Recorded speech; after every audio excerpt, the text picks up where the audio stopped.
the TCI Sports High School Football Game of the Week. Tonight, it's the Kimball Knights taking on the Groves Falcons. Hello, everyone. Dave Zorin along with Bob Griglack. Good to be back here with you. And tonight, Bob, a pretty good contest on paper. 6-1 against 5-2. It's very true. Kimball's probably a little better shape. They've got no injuries. They're ready to play this game. Two excellent receivers in Mosier and Issett, so it should be a good game for them. On the other hand, you look at a wing offense for Groves. They're going to run the ball a little more and try to mix it up. Okay, we'll be back with the kickoff of tonight's game right after these messages. Stay with us.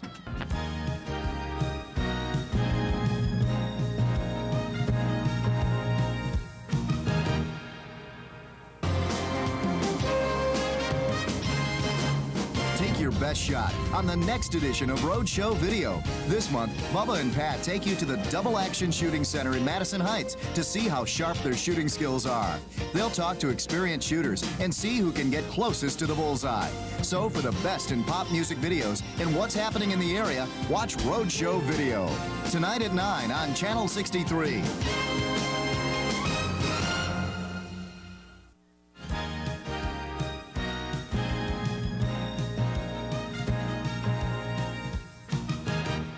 TCI Sports Game of the Week. This week we're at Birmingham Groves High School here in Birmingham, Michigan for the contest between the Kimball Knights and the Groves Falcons. And here are the records currently coming into the game.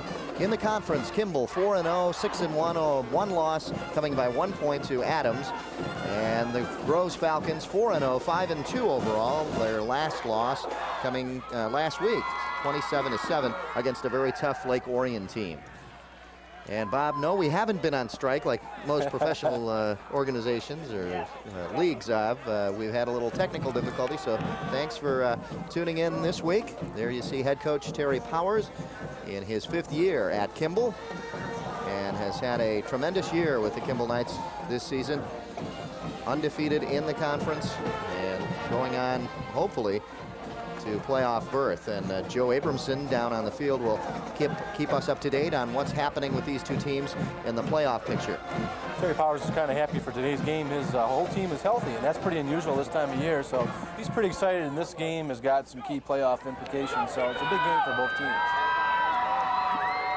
The head coach there walking away from us on the left side there is Jim McDougall for the Falcons, and we'll get a better shot of him later as we get the kickoff. And the squiv kick, almost an onside attempt, if you will, taken by the Falcons, and good field position at about the 35-yard line. He crossed it, and on the return was Zimmerman, number 12. Yeah, I don't think that was a planned kick there, Dave. It looks like he just kind of squibbed it, walked up, got a little excited, and kind of pushed it. Let's take a look here. He hit right on top of it, so maybe it was planned. It went right through the front line, and not much of a return, but they do have good field position at the 33-yard line. So it's a great start for the Knights, and let's see what they can do with the first possession. So the Kimball Knights start at the 33-yard line, and on the big first down carry, spinning and close to a first down is number 11, Adam Conrad. We saw Conrad against Rochester, and he had a pretty good game then. You'll see Mosier and Conrad in the backfield, and Conrad a straight up and down runner as we saw him last year, or last game. That's the one negative thing about being straight up and down. As you can see here, he has to tuck that ball away. He really doesn't do a good job of that.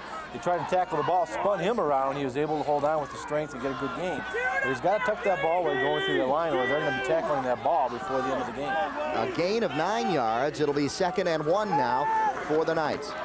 Ball control offense on the handoff, number 32, and that's Jeremy Davis. And he got close to a first down, but I don't know if he got it. Yes, signal is yes for a first down. Good play by number 25, Mike Ruggles. He's the nose guard. He's 5'9", 175 pounds.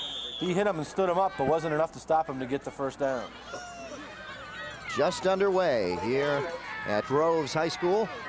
10:51, the clock stopped there as we pick up the first, and now it'll start up again.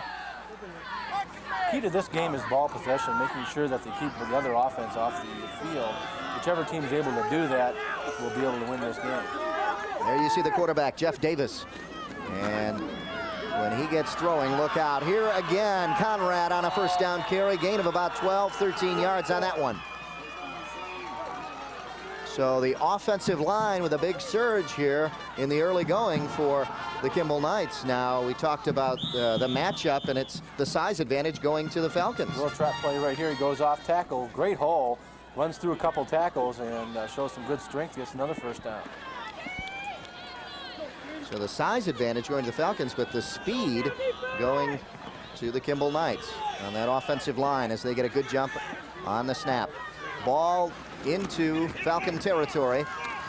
And another good gain on a first down carry for the Falcons again. 5 yards on first down is a great play for any offense. It sets up second down and 5. They can do just about anything. The offensive line surge for Kimball Knights is excellent so far in this game. They're taking the line of scrimmage, and that's the key. Conrad doing a great job running so far. His average is not going to be hurt by his statistics so far. He's the workhorse. Second down and about 6 coming up now. Little off balance there on the snap, and here throwing downfield, intended down there for his #1 receiver, Brian Issett, and Issett almost came around the defender to catch that one. Issett 6'1", 175. He was going to try to leap for that one. You can see the pocket rolling here. 55 rolls out, gives him a lot of time to throw the ball. Davis rolls out, has the time. This ball just hangs. Look at him throw it way up high, hoping that Issett can jump up for the ball because he's that tall receiver that you need out there, but the ball was underthrown and incomplete. Third down now, and this is the toughest situation that the Knights have had so far tonight, as they have had a good, strong running attack. In motion is Mosier now.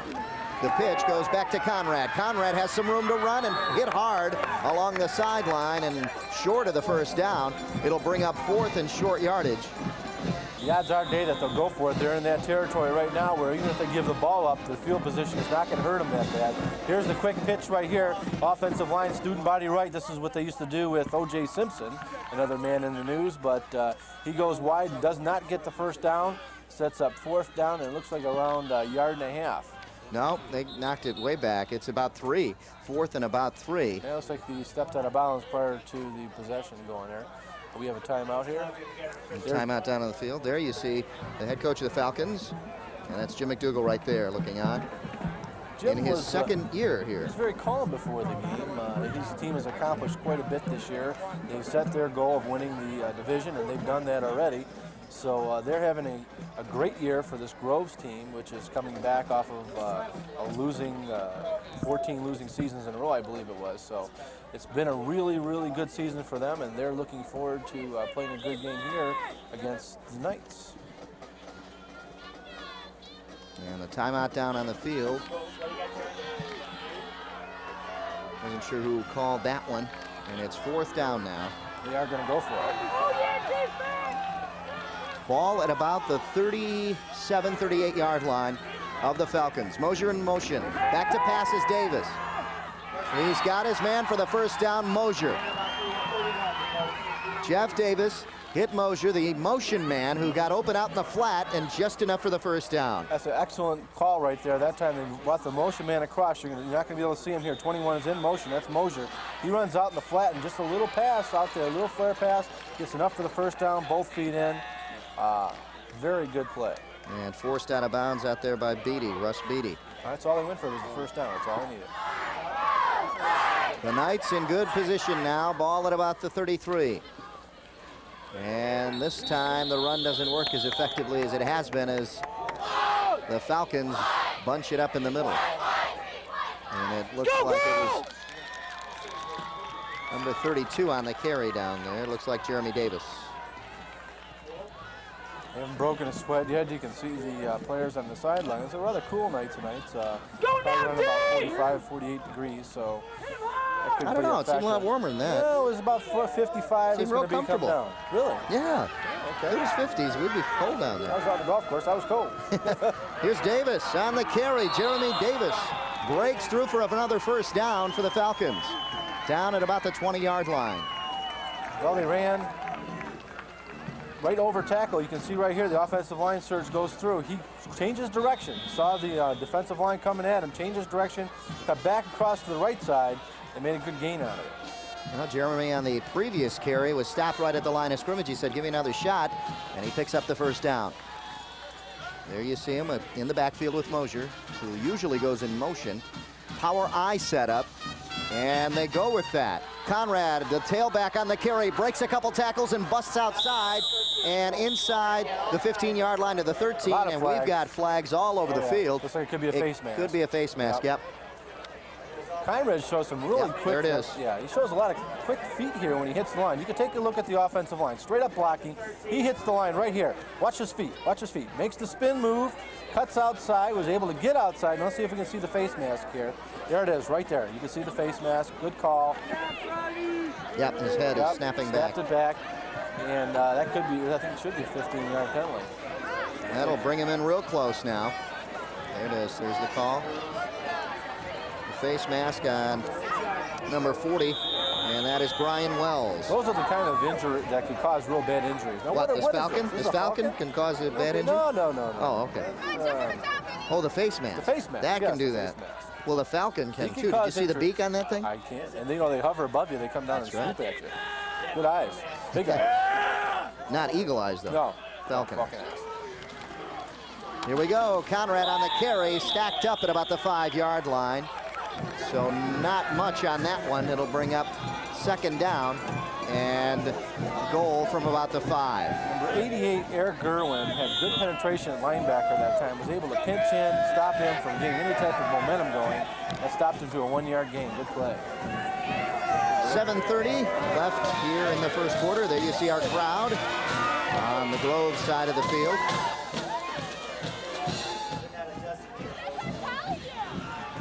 And here come the Kimball Knights now, and a 2nd and goal from the 5. Davis, the quarterback, fakes the handoff. He's got Issett. If he can get it to him, just out of the reach. What he needed was just to loft the ball into the corner for Issett, and it was a good play call, Bob. Russ Beatty made a great play coming in from cornerback. Issett lines up as a tight end here. He lines up as a tight end, splits off. There he goes. You're going to see Beatty come out at the last second, flare his hand up. You're going to see right about here. There he goes. Watch his hand. Great play. The left hand tips the ball off at the last second, saves the touchdown. Great defensive play. So here come the Knights now on a 3rd down. And this is almost a must here. They've got to get it in. They'd hate to go to the 4th down here. Splitting this out this time. He's away from the line. Let's see what they do with him. Power I, Mosier in motion, now sets up over to the right side. Power I right, and Conrad trying to beat him to the corner, and he does. Touchdown, Kimball. Good speed and excellent block, sealing that corner that time. Conrad showed that he's got that quick feet to get outside. He knew he hit it all the way. That's a good call. You can see right here. Here comes the block. I want you to take a look at it right here. 32 is going to make a great block right here and seal the corner. You're not going to see it. It's on the end of the screen. Box 42 allows him to get outside and gets the touchdown. Jeremy Davis with the block that time. I'll tell you, that's what sprung him. And now the Knights to try the extra point. 7:02 left in the first quarter, and what a drive it's been for the Kimball Knights. It is up and it is good. And it's 7-0 in favor of the Kimball Knights. Bob, a very impressive drive to start the game. Helped by that face mask penalty to get them down to the 6. As you mentioned, it was a must score. They're down to 3rd and 5, but an excellent play call. Running to the outside, taking advantage of the quick feet of Conrad. Let's go down to Joe Abramson down on the sidelines. Well, guys, if you were scouting Kimball, that's about the last thing you would have expected to see, a running drive. I think they threw 2 or 3 times on the drive. Terry Powers said they take what the defense gives them. If you remember the first time we saw them, they threw like crazy in the first half against Rochester. Rochester adjusted their defense. They ran for about 200 yards in the second half. Anyone that's followed Kimball all year knows Jeff Davis threw for a ton of yards early in the season. Hasn't been getting the yardage as much lately. But in high school football, a good passing attack is so rare that the opponent's defense comes out and tries to stop it. That's what Groves is trying to do, almost completely neglecting to stop the run, and it was real easy for the Knights to go down the field like they did. Thanks a lot, Joe. And now we'll get a chance to see what Groves can do offensively. and see if they will stick to the run as well. Still makes a good point. I was really surprised to see them running as much as they do. They've got two excellent receivers in Mosier and Issett, and they really didn't throw to him that much, although they did hit Mosier on the first down play, which was a key first down play, and did try to go to Issett in the end zone. But the running attack was working, and they should stay with it when it's going like that. You're right, and they used the pass when they needed it. You're right. A key play was the first down pass play to Mosier to keep the drive alive. Here comes Groves. Good return across the 30 by number 25 for Groves, and that is Mike Ruggles. Ruggles on the return. Ruggles did a good job that time. Took it straight up the field, got as much yardage as he could before he hit that wall. You can see right here, he takes the ball. This is the key to any type of return. You've got to take it north and south, and that's what he does. He looks for an opening, takes a little east and west there, and cuts back up and gets as much yardage as he can. They've got good field position, 33-yard line, 1st and 10. Here comes Groves now, their quarterback, Brian Alexander. And the handoff right up the middle, and look at this! A good run there, strong running by Heilburn. Heilburn, a co-captain, number 23, and a big first down carry, Bob. Take a look at this little crossbuck type move there to fake a trap, and they actually go right up the middle. Excellent move, and he just keeps those feet running, and they almost breaks that tackle. If he did, he was going to go all the way. He was following big number 72, Jerry Talbert, on that. Talbert was already into the defensive backfield, and he just followed him all the way. Ball at about the 49-yard line, 1st and 10 there for Groves. Again, Heilburn on the carry into Kimball territory now. Little off tackle play that time, just trying to get a few yards. Heads up blocking, nothing fancy about that. Sets up 2nd down and 7. Here's the Kimball drive, 13 plays, 67 yards total, and a total of 4:58 off the clock. 5-yard run by Conrad to top it off. Let's see, Heilbrunn has had 2 strong carries. There you see the head coach, McDougal. Jim McDougal looking on. And this time another run for Groves. They're trying to come right back with the run themselves. On the carry again, number 23, Heilbrunn. That's the same play as they ran on the first one, a little crossbuck type move. And that time Kimball was able to read that after they saw it the first time and stopped it. 3rd down and about 4 yards to go as we take a look. 3rd down here, Dave. Try to establish some sort of momentum back. To throw. He's got a man open, and he overthrew him out in the flat. Eric Gerwin, one of their key receivers, was open out in the flat and just couldn't hit him. It seemed like he was rushed just a little bit on the throw. Alexander knew from behind he was getting rushed. You're going to see right here, looks like one of the slot receiver moved early. Here he comes right here. Alexander knows there's somebody coming from behind, throws the ball literally, throws it high, lets the ball sail, sets up 4th down. But he was open. There's no doubt about that. That should have been a 1st down. I think he was just trying to loft it over to the defenders who were coming in on him rather than get a good crisp pass in there. A good punt as it rolls close to the 10-yard line, about the 11. So a good punt for Groves as they bury Kimball deep in their end of the field now. Yeah, there should have been a penalty actually on that play because the slot receiver didn't move toward the line of scrimmage prior to the snap of the ball. And maybe the refs just didn't see it because it wasn't that pronounced. But we did see it. Yep. Clock stopped at 5 minutes. As you see the band playing on here. And Bob, see, it's not that bad. They've got T-shirts on. Yeah, well, yeah, they're young. They've got... You're right. Maybe we are feeling the cold a little. Exactly.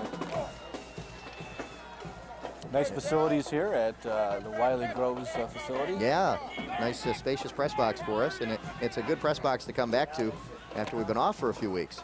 Here's the dive and a great run. Mosier makes a quick move. Look out, he could be gone. Look at him go. It's up to 81 to cut him out of bounds, and he does. Russ Beatty angled after Mosier and got him out at the 20. Otherwise, Mosier was off to the races. Oh, I'll tell you, Mosier showed some excellent speed that time. You're going to see right here. I want to freeze this in a second. I'll tell you when. You're going to see him use the ref as a blocker here. Now he goes up the field here, and right about here, stop it. There you go. Right here. He uses the ref as a blocker. You're not able to tell, but he uses him as a blocker. See him right there? The defender falls, and he goes right up the sideline. Excellent play by Mosier. Good lateral movement. Was able to take the ball up the field, showed good speed. Almost got the touchdown, but unfortunately, he got close. That was a 69-yard run. Big play for the Knights as they come right back with a big 69-yard run for Mosier. And Mosier had been receiving pretty much before that. Here we see a play that kind of scrappy, but Jeremy Davis comes up with a few yards out of it. Yeah, Mosier really doesn't line up in the backfield too often. He usually runs in motion out of the backfield, but that time he ran it on like a little stunt draw play. And his quick feet got him right in that open slot, and he took it right down. In fact, in talking to Terry Powers before the game, Mosier has just as many receptions as Issett does. So you can see that they do use Mosier not only running, but they use him receiving as well. Davis handing off again to Davis. Jeremy Davis keeps his feet going, and he was close to the first, and then finally hit hard right before he got there. So let's see where he is. Take a look at the spot. I think he does have it, Davis. Take a look. Watch the left foot. He has the first down. Jeff Davis handing off to Jeremy Davis, and Jeremy Davis just kept his feet going and didn't stop. Let's take a look. Here it is. You got a pulling guard. You got a trap play right here. As he goes through, he puts his head down, takes on a field defender. He carries two guys, breaks the tackles that time, kept his feet going, and got ahead for the first down. Excellent call. Little trap play. They're pulling 64 the guard into the hole, taking up the defensive tackle as Joe Messing did a good job in blocking that time. Well, the running game is working for the Knights, and let's take a look. Here it is. Conrad fumbles, and he does a smart thing by just falling on it. But wait a second. Who got it back? No, he was down. They said he was down. Rolling on top of him was number 42, Jeff Shepard, one of the co-captains. There he is for Groves. He just rolled right over Conrad, and he pulled the ball right out of his hands. Here's the key to high school sports. You're going to see right here that he fumbles the ball. He's got to fall on it. Now, if he falls on it and has possession, he's down. Does not matter if anybody touches him. He's got possession. No, he doesn't. He didn't have possession. Did not have possession. That should have been a fumble. The ball was still in the air, and that's when he picked it up. That's true. Now, if he had possession of the ball, even though it was taken away from him, it would not have been a fumble. A big break for Kimball then. Davis throwing towards the goal line, and no, incomplete as it skips off the ground, intended down there for Jason Webster. Bob, here's the play of the drive so far. Let's take a look right here. We're going to freeze the ball and frame in just 1 second here. Let's take a look. Here's the ball. He's falling on the ball, and when he turns his body, let's see where the ball is. Freeze it right there. There's the ball. You see the ball right there? He does not have possession of the ball. It should have been a fumble. So Kimball comes up big. And again, folks, the referees don't have this freeze and telestrator like we do, so they really couldn't tell. And I don't even know if Jim McDougal could tell that was a fumble down on the sideline. But I'll tell you, right now, number 42, Jeff Shepard, has got quite an argument. Here's the pitch back to Conrad. Conrad will throw. He's got his man Mosier in the end zone, and he overthrew it just a little bit. He was leading him just a little too far, but he had him open, Bob. Well, you know what? That was not well telegraphed, actually. They thought he might run. He came up a little. He was covered. Let's take a look at the defense here. The defense comes up. As Conrad goes out, you can take a look right here. He's looking downfield already. He's got time, too. He's got time. He throws off his back foot, does not follow through, doesn't get anything on it, and consequently it goes incomplete. Yeah, he had plenty of time to stop, plant, and throw. He was still on the run when he was throwing. Yeah, he threw off his back foot and threw behind him. Or ahead of him, actually. Here we go, 4th down and 15 because of the fumble, and they're going to go for the field goal here. Ball at about the 23-yard line. So a 33-yard field goal attempt. It is up, and it looks like it's going to be short. So the field goal attempt, no good for the Kimball Knights, and a big moral victory for Groves right now. Well, you know, too, they should have gotten that fumble back. If you look at all things, it did work out and it did even out. And during the course of the game, you're going to see a lot of that happening. But that time in particular, they did get lucky and dodge a bullet. 2:51 left here in the first quarter, and now the Groves fans starting to get pumped up as their offense takes the field. There's a good shot at the camera. You can see it right here. It's going to be way short. Could have been wide right, too.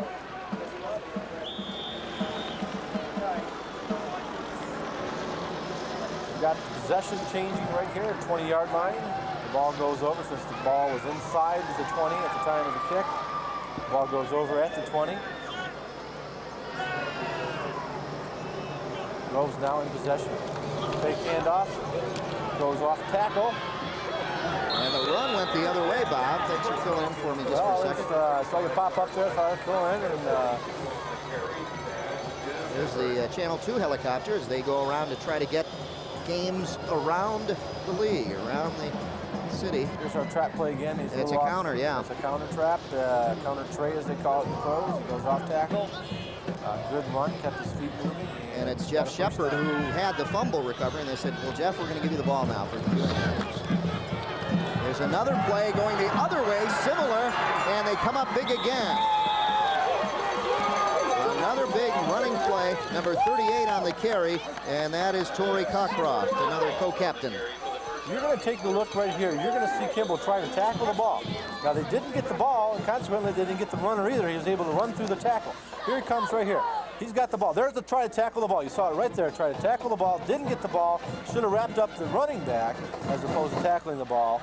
He got him down. He got an extra 9 yards because of it. Swanson had a very good swipe at it. Jeremy Swanson, but Cockcroft, had a very good handle on it. Now they teach you to try to tackle the ball. That's fine, but you got to make sure that you can get the running back too. You know, you got 9 yards extra because of trying to make that move. But if you don't get the ball, it could hurt you. Our officials, Tom Sullivan, Ben Armstrong, Dennis Birdzak, Gerald Jones, and Ben Johnson. And sacked for a loss, a big loss, is the quarterback, Alexander. So that hurts Groves. I was going to say this drive starting similar to their last drive where they had 2 big run plays and then it sort of stalled out on them. And now they're going to have a 2nd and long. You see a lot of faking going here. They got that cross movement, the cross buck type movement, and Kimball didn't buy any of the fakes. They went after the quarterback, Alexander, and they got him down for a big loss. Yep, Steve Chapman in there on the sack. 2nd down and about 14 now for Groves. The pitch, quick back out to Cockcroft. Cockcroft, good strong run, straight up, Bob. North-south running, and you like that. Yeah, that was an excellent call that time. They brought 23 in motion. That was Heilburn. And you're going to see right here, he's going to seal off the block that gets him around the corner.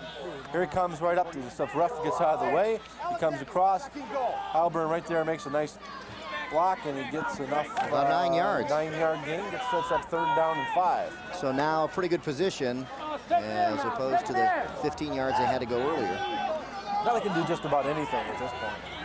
5 yards is not a lot. They can run about any play. Unless they have flags fly, maybe encroachment on Kimball. It looks like that's the call. There it is, and this could give them the 1st down. This will give Groves the 1st down, and now the Falcons are in business. With 39 seconds left here in the 1st quarter, and Kimball leading 7-0. Ball at the 40-yard line. The Falcons now have a chance to put some kind of a drive together. Alexander, some confusion there as they stack it up. Again, it was Shepard, number 42, on the carry. And they're running a lot of those counters, and now Kimball's catching up to them. They're figuring it out. Well, you know, you take a lot of time with those counters, too. The players are very close together, and you're going to see potential for fumbles when that happens. If the quarterback, Alexander, doesn't bring the ball back quick enough, there's a good chance for a fumble right at that point. So a lot of bad things could happen, but a lot of good things in regards to throwing the defense off. And the play even looked a little sloppy, too. It takes a lot of coordination to run those plays. And that will end, that will end the 1st quarter here at Groves High School, where the Kimball Knights score on their 1st possession, their 1st drive, and that's all the scoring we've seen. They had a field goal attempt, and that was short. And now Groves, with their 2nd possession, trying to get some scoring of their own. Well, they haven't looked that bad. Their running attack looks like it's got some momentum going. They've got some size up in the front. If they're able to sustain their blocks, they're going to be able to get some decent runs off. So they've got to make sure they don't make mistakes. Make sure when they do a handoff, it's crisp. And they make sure they do a fake, that they follow through with the fake. And make sure that they keep the linebackers for Kimball on their heels. When next time we go down to Joe Abramson, maybe we can get a scenario of the playoff picture. And Joe can tell us where these 2 teams stand in the playoffs coming up.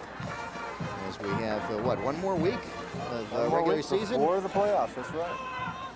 So next week. Well, we made it back before the playoffs. Yeah, next week we'll see the Highlanders and the Falcons going at it. Alexander on a roll, has a man open, has a 1st down. A good play down the sideline by Gerwin, who kept inbounds. And a good play by Alexander to get that ball off. A lot of traffic around there. Let's see what happens. He buys himself time right here by rolling out. The fake here. Kilmer's coming right behind him. He throws the ball off, and you see Gerwin. He walks the tightrope down the sideline there. He's able to stay in bounds. Got an extra 4 yards before he's pounded. Yeah, Mosier. Mosier showing his good defensive. Well, Bob, maybe we'll see both scores down at the same end of the field here. Looks like it could happen. Alexander, first man through, no. Not much there. The handoff going to number 23, Heilbrunn. And not much there. Looks like she's not happy about being here. That or somebody stole her hat. Or playing hard to get. That could be. A good crowd here on another great fall evening. We've just had a tremendous fall here in the Detroit area. And it's good. Usually we get some cold weather out here. The visitors have brought a substantial crowd with them, so that's impressive. Second down and 8 now. Alexander throwing deep into the end zone, has a man, and almost intercepted, and it bounced off the helmet of his teammate. Conrad went up for the ball. As the ball was coming down, it hit the helmet, I believe, of Mosier, and just popped right through the end zone. Hard to say. I think 88 might have been back there shot well. Okay, let's take a look. He's a defensive back. No. He buys himself time. He's going to have 3 defensive men right in his face. You can see he's going to have to get rid of the ball quickly here. Good thing he did. Throws it up. Let's take a look at whose head it did hit off of. He goes up for the ball. I think it is Mosier. See right Mosier. there. You are right. I was looking at the other number. He should have caught the ball for an interception, but actually that ball was in play at that point. Still is, yeah. And could have been caught for a touchdown if somebody would have saw it. Here we go. 3rd and long. 3rd and 8 now. For the Falcons, dropping back. Alexander this time pressured for the screen, and a good read down there by Jeremy Davis, number 32, to read the screen perfectly as they throw it down to Micah Heilbrunn. Kimball's doing a great job not reading those fakes. He's got that little hip-hop move after he runs, if he comes back. You're going to see it right here. Let's take a look at his little move as he goes back. Here's his fake. Nobody's buying it. There it is right there. That little move there doesn't fake anybody out. As you can see, defense is right on him. Kilmer is right in his face, and then Davis just pounds him for, it looks like about a yard or 2 loss. There you see Jim McDougall. On a 4th down situation, he's going for it. Alexander has a little more time now, and now it finally collapses on him, and getting in there quickly is Jeremy Swanson. Swanson has been a standout defensively for this team, and he continues it this year on a big play right there. Kimball's defense is just swarming toward Alexander. You can see right here as he's going to move out and roll out of the pocket. He didn't buy himself any time. He didn't get to a point where he was able to stand and put his feet down. And when he was rolling out haphazardly like that, he wasn't even able to look at a receiver. So consequently, he lost a lot of yards. The ball's turned over to Kimball. The quick patterns had worked for Groves, and those long patterns that take time to develop just didn't work out for him. Well, he's not looking at his receivers as he's rolling out of the pocket. 1st and 10, look at this. It has been 1st down carries for both teams that have really surprised everybody. This time Mosier takes it for about 11 yards for the 1st down at about the 45. Mosier really impresses me with his feet. He's got quick feet. He's able to make that step. Watch right here. Reminds me of Tim Biakabatuka for Michigan. And what he's able to do is change his direction quickly, take the ball back upfield, go north and south, and get a good gain on him. I'm impressed. With what? Biakabatuka. You like that, huh? Yeah, the way you just threw that in there mid-sentence. Just kind of rolled that off. Here we go, 1st and 10. Kimball, I formation, pro set with the receivers. And the 2nd man through, and look at this, Conrad. Gain of about 15 yards for Adam Conrad that time as he gets out to about the 40. Conrad's got similar speed to Mosier, and he's able to take the ball right up the field that time. Good blocking. Looks 64 pulling guard. That time he's able to seal off that defensive tackle. Conrad takes that block, takes it right up the field, gets hit pretty hard in the face mask. Looks like he's coming off the field. Yeah, he did. Yeah. And 44, Cleaver, Marcus Cleaver coming in with the play. Issett to the bottom of the screen. Mosier up top. 1st man through, look at this. A big carry there by Kevin Phillips, number 23, who hasn't seen much action. And Kevin Phillips, who came in right off the bat with a big carry there for a first down. It'll be 1st and 10 from about the 26. Yeah, the offensive line just busted a hole for him. Phillips ran through the hole as big as a truck. And a great job of rushing already for Kimball. They got 170 yards already today in the first half rushing. And that's usually a passing team, so that's a real big factor so far in this game. Seen a lot of big rushing teams this year. Lake Orion with their big running back. Clarkston with Jason Graves, who we saw in the first game of the season. And now Kimball piling up the offensive rushing yards. This time, number 44, Marcus Cleaver on the carry. They're giving their big guys some rest now, Bob. Well, I don't know. Cleaver's a pretty big guy himself. He's 5'11", 175 pounds. He's a good running back, too. He just doesn't get a lot of playing time when you've got guys like Davis in the backfield with Mosier and Conrad. You can't play everybody. They're allowing them, if they're running the ball as much as they are, to get a little rest, come in fresh. Of course, Conrad got popped in the head, so he might sit on the sideline for the rest of this half. 2nd down and 8 after the 2-yard carry. First man through, and he gets bounced back real hard by the Groves defense. On the carry was Dave Goulette. Groves did a good job that time stuffing the line. They knew they were going to run the ball. That's what they've done, particularly on first down, when they've gotten 4 or 5 yards after the 2nd down. But they did a good job stuffing the hole and stopped it for about a yard gain. So 3rd down now, coming up 3rd and 5. Now on the plays like this in the past, they've run Conrad outside. Conrad's not in there this time. They take Mosier out and put him as a slot. So let's take a look. Well, Conrad is back in. There he is. Conrad back in there. Also number 32, Jeremy Davis.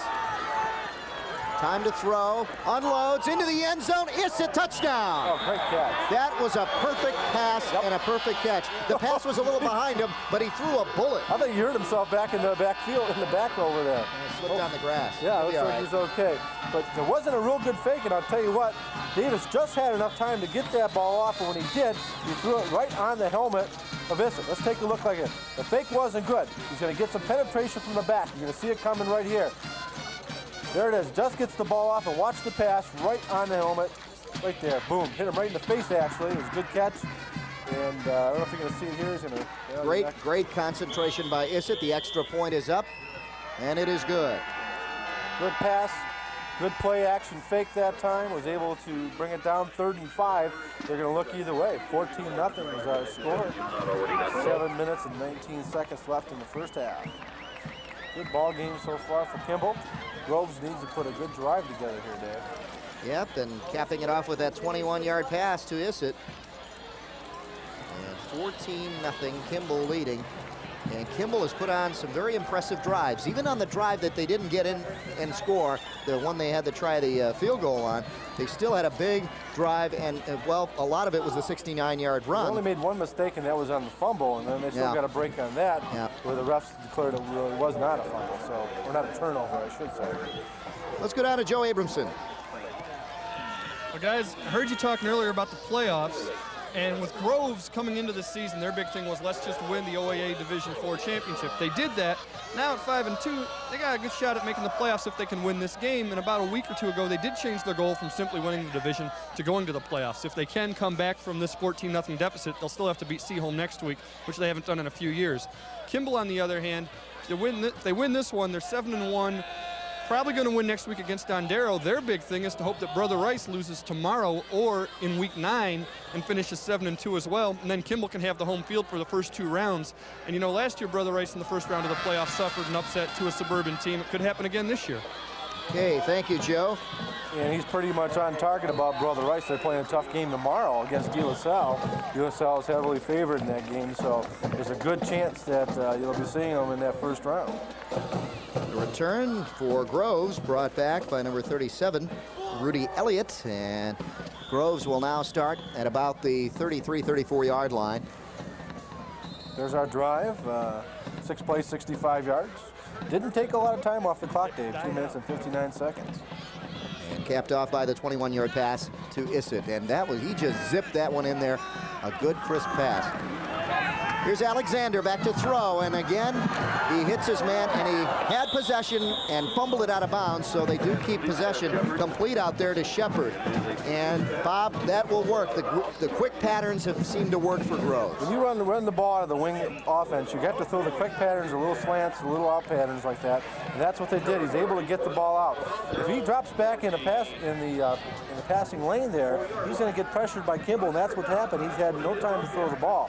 He's going to have to do the 2-3 step drop backs and throw the ball. He's able to get the time to hit his receivers. For some reason, you would think when you drop back, you would get more time to pass. It hasn't been so tonight for Groves, as the Kimball Knights have put pressure on continuously when he's had the deep drop back. First man through on the carry, gain of about 2 or 3 yards, and that is Micah Heilbrunn. Heilbrunn on the carry, and it'll bring up a second down now. The Knights are stunting a little bit on the defensive line, and trying to shoot some gaps. And that time they were able to shoot the right gap, and they stopped him for a 3-yard gain.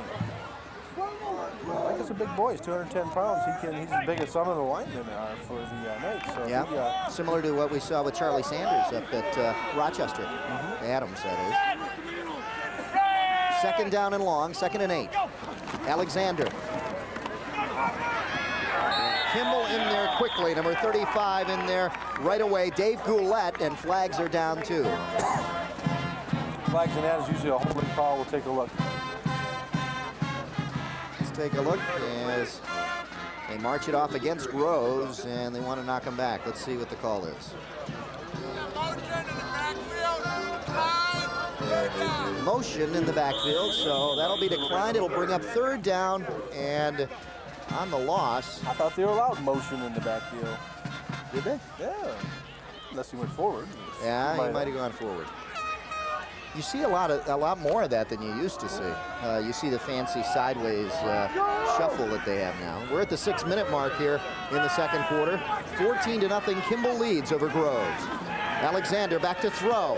Has time and had his man, and it was up in the air and still up for grabs. Shepard hit immediately when he touched the ball. And Alexander really zinged that one in there in heavy traffic and got his man, but it just couldn't. Here's the 3-step drop back, looks for receiver, he's covered. He takes it back in, takes another look outside, zings the ball in there, that ball should have been caught. Bounces off the helmet, luckily it wasn't intercepted. Jeremy Davis among one of the defenders in there, among the others, I should say.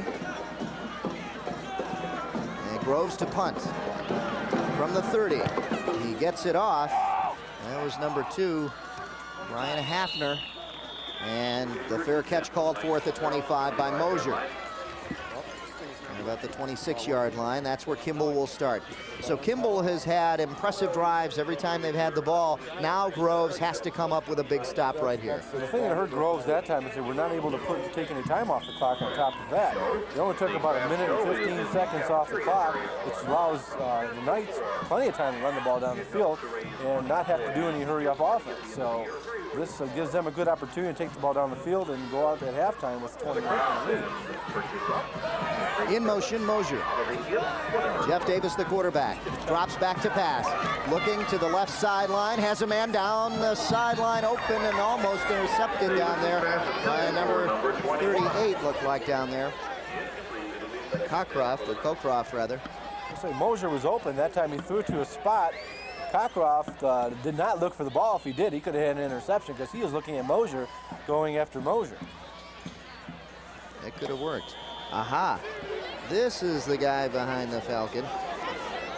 I don't know if he wants to be on camera or be anonymous, but he's got some fans behind him. Look, right here behind him, he's got some, let's see, 1, 2, yeah, some Falcon groupies back there. So he's a popular guy. I guess birds of a feather, huh? Conrad on the carry, gets back to the line of scrimmage, and dragging him down is Micah Heilbrunn, number 25. 25, Micah did a great job that time. Was it 25? Yeah.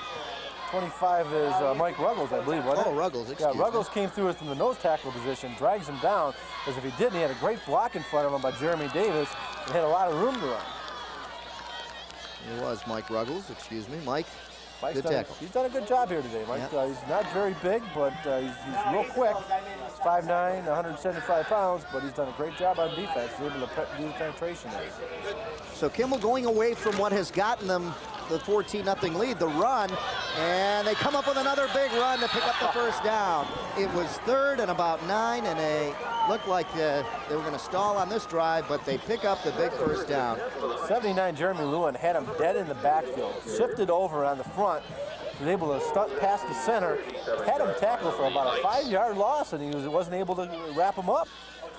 And, Jim McDougal looking on, not liking what he sees, because Kimball has been able to run against Groves, and that does not help his team as they eat up the clock. Well, he called the right play, called the right defense, and his players just didn't perform. You can't teach tackling.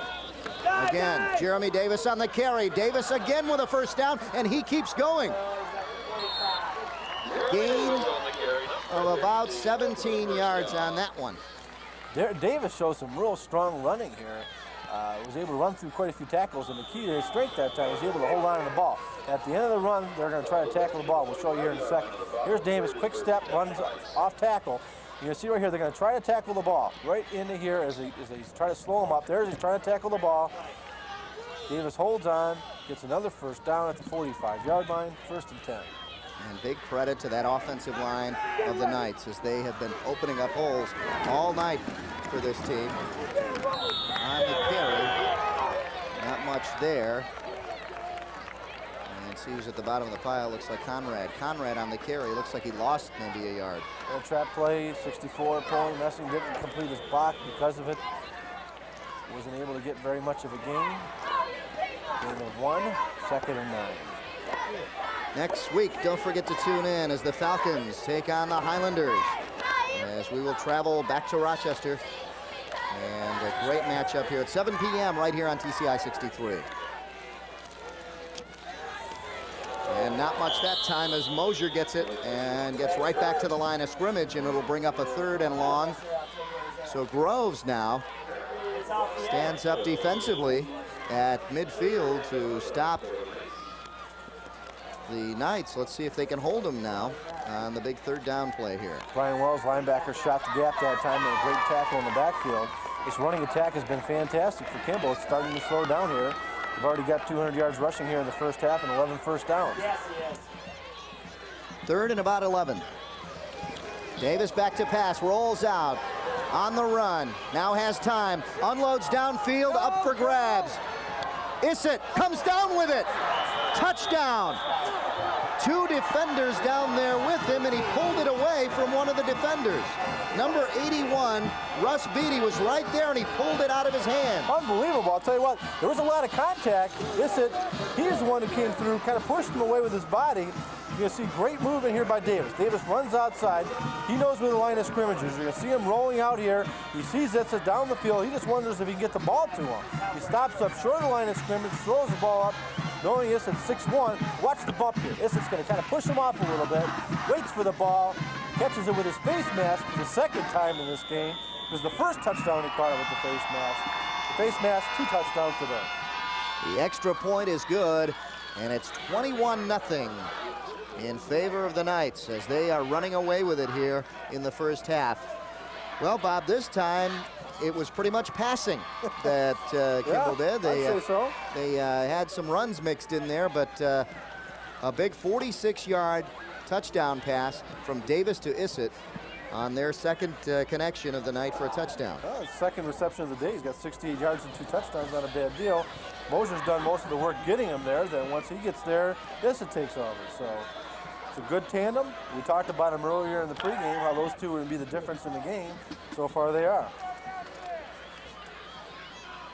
Well, these teams came in 6-1 Kimball, 5-2 for Groves, and Kimball has pretty much outmatched the Falcons here in the first half. But we have a whole 2nd half of football coming up.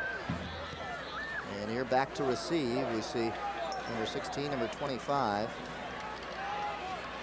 for Groves, Jeff Dillingham, and Mike Ruggles to return. Still plenty of time left here in this first half, 2 minutes, 37 seconds. Groves can put some points on the board. It might help them at halftime. Jeremy Davis to do the kicking. It's short and fielded down there by number 37, Rudy Elliott. Elliott hit hard at about the 30-yard line. anything, they need to break the momentum right now of the Knights. Falcons have to put some points on the board. If they're able to get some of the momentum back going into halftime, at least it'll keep Coach McDougal off their back. Here's a quick drive for Kimball. 7 plays, 74 yards, 3 minutes and 6 seconds off the clock. 47 yards on the pass. Davis to Issett.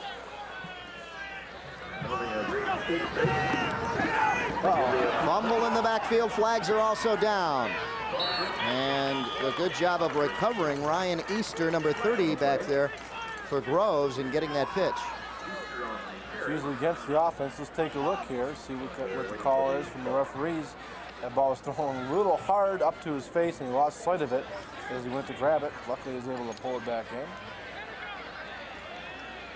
Take a look. Looks like he might be walking back. Yes. It's the direction he's looking. Let's take a look. Yep, it's against Groves. Almost want to decline this one. We need to lose the down and yardage.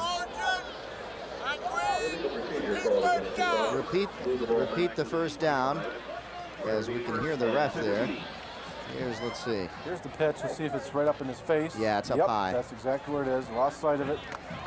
Bounced right back to him, thank God. The play must have called the play dead before that, because they would have definitely taken the play and lost the down and lost yards. the down and the yards, right.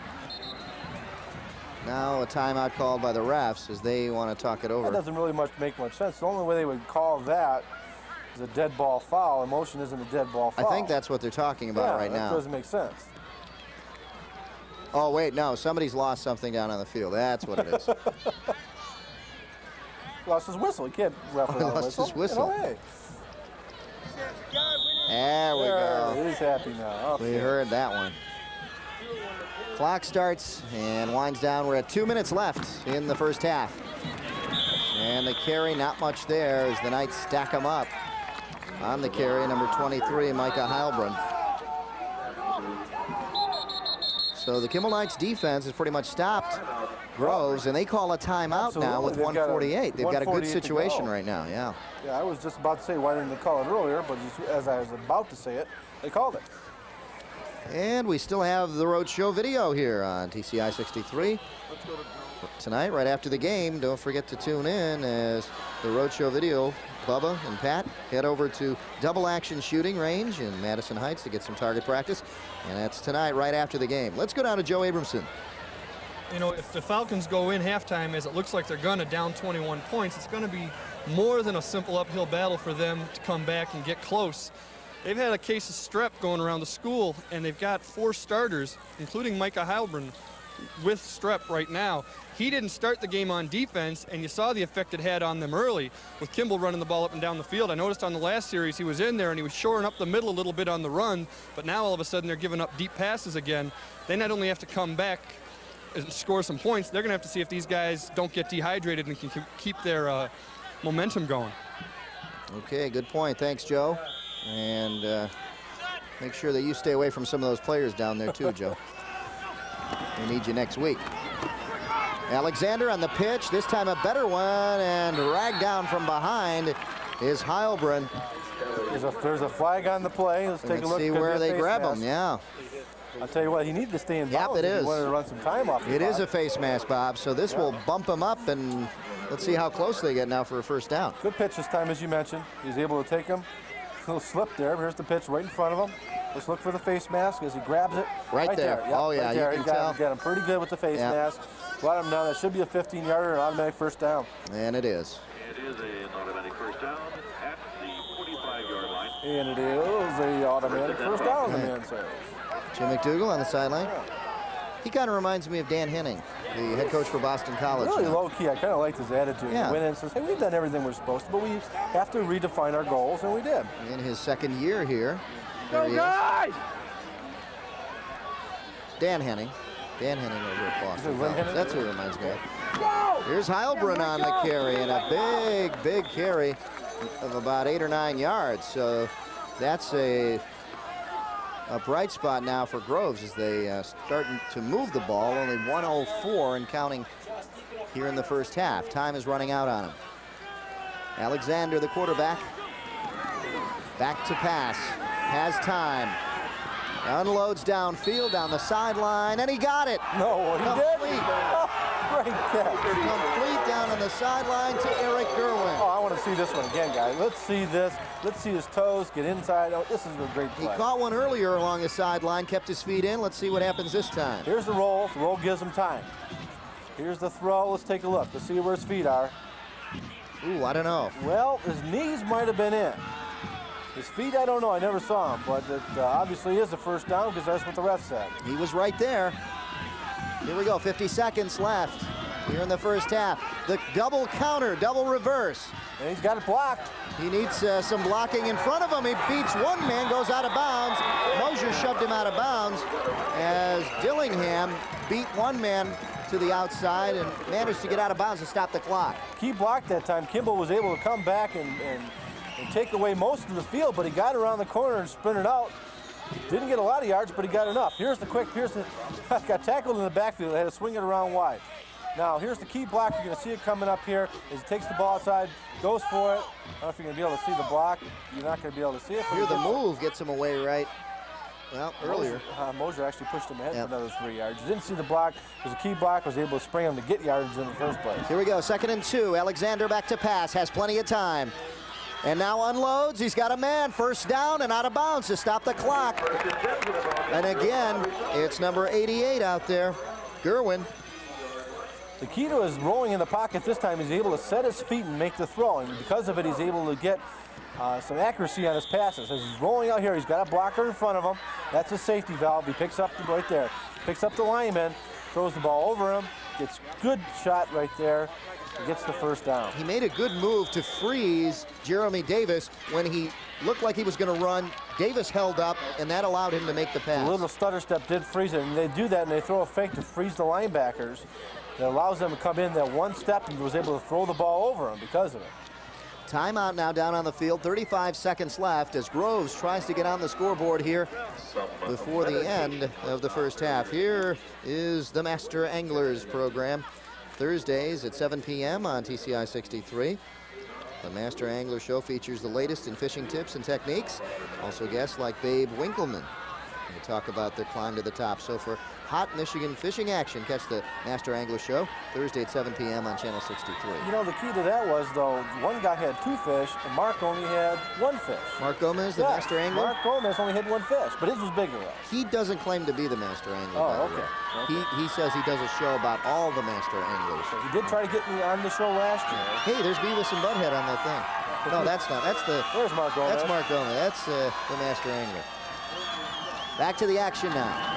Alexander on the handoff, the straight dive, and Kimball buries him. They run it and they call a timeout. They had 35 seconds, and they went for the run. The pass was working effectively, and they could stop the clock on the pass if it was incomplete, but they do have a timeout to use, and they use it right away. They were trying to throw him off a little bit with a quick hitter, trying to get him in the secondary. Yeah. It did not work. Obviously, Kimball was looking for that. Right. And did a good job on defense. It was a good call for work. Obviously, it didn't. They did have a timeout to stop the clock, but they need to get in the end zone here. That could make a big difference here in the second half.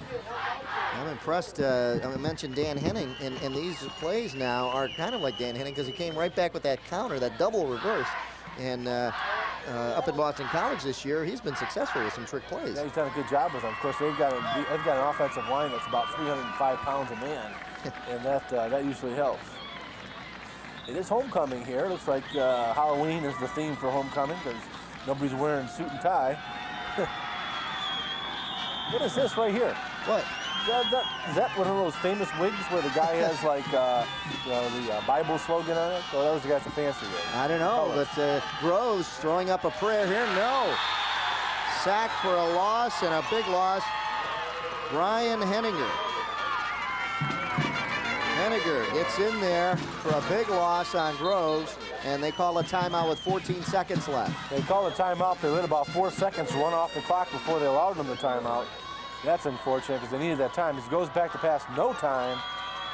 51, Brian Henninger shoots the gap and makes a great tackle for a sack. About an 8-yard loss. You saw, there he is, and you saw some of the linemen for Groves standing around, and one of the backs too. They've got to pick up the guy coming in like that. That's why they're dropping back to get a better view of who's coming in. That time, Henninger just flew right in there and got Alexander for a loss. Again, they've got to use those quick openers. That time he drops back and it's hurting him. Yep, it sure did. Good penetration by the Knights. There you see some of the crowd waiting to get onto the track to do the parade here for homecoming, as they do.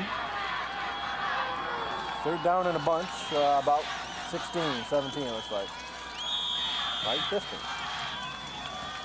14 seconds left in the half. Alexander looks to the end zone, throws into double coverage, ball up and down, and stopped at 8 seconds left. So it'll be fourth down coming up with 8 seconds left, and another last chance here for Groves. You might as well do the same thing, throw in the end zone. Shows a good arm here, throwing across the field. Throws a nice tight spiral, but he was not open. He was double covered. You see right here, he's able to step up into the ball, makes a nice pass, but there's no way. He's got 2 men on him. And Hail Mary, no way. And almost intercepted down there by number 33, Aaron Cato. Here we go. Fourth, and a double reverse, and they pitch back to Alexander. He just barely got this off, and Kimball gets an interception out of it. Ball down at about the 16-yard line, but that will end it here in the first half. So Groves trying to get some points on the board, stall deep in Kimball territory, and still can't get on the scoreboard here at halftime. Well, it was good for the sake that they were able to take some momentum down the field. They were showing that they couldn't move the ball. Big face mask penalty did help them on that drive, as they were down to 3rd and long, so that really helped them. And there you see Jeremy Davis and the Kimball Knights going off as they lead 21-0 over the Groves Falcons here at homecoming for the Falcons. And they've got to get some points coming up here in the second half. Got to make some adjustments, but as Joe Abramson said, Bob, they are hurting physically out there. Well, strep throat doesn't help. They have a lot of two-way people that are only going one way today. Consequently, they have second and third team players filling in for them, so that does not help. Okay, and we'll be back with some halftime highlights for you, or rather statistics for you, right after these messages. Stay with us.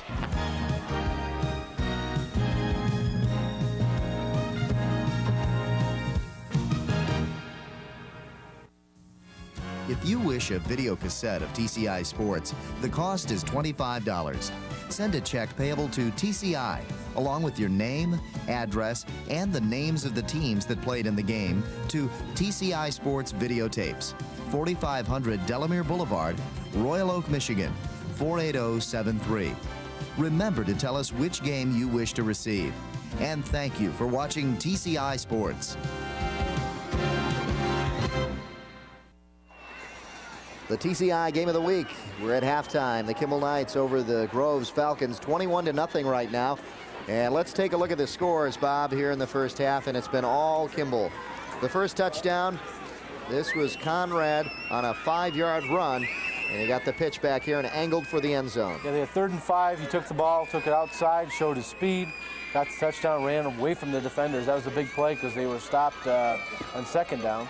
The next one came at 7:19 in the second quarter. Davis to Issett, 21 yards, and a great catch here. Watch Davis zip it in there. And watch Issett catch it off his face mask, and you can see this right here. There it is, boom, hits him in the face mask. Was able to hold on to it for the touchdown. And there's a similarity in that one and here in the second touchdown by Issett. Davis again is going to go deep to Issett. As you're going to see, he's going to wait for the ball here. Davis rolls, throws the ball deep down the field, 45 yards in the air. Issett waits for it, and watch it again, off his face mask, similar play. Boom, there it is, catches it for the touchdown. And that was the scoring. Let's take a look at the statistics. Kimball, 198 yards rushing in the first half, 61 for Groves. 73 yards passing for Kimball, and 41 for Groves. Total of 271 for Kimball, 102 for Groves. First downs kind of evened out on that last drive for Groves, 11-9. Turnovers, 1 turnover for Groves.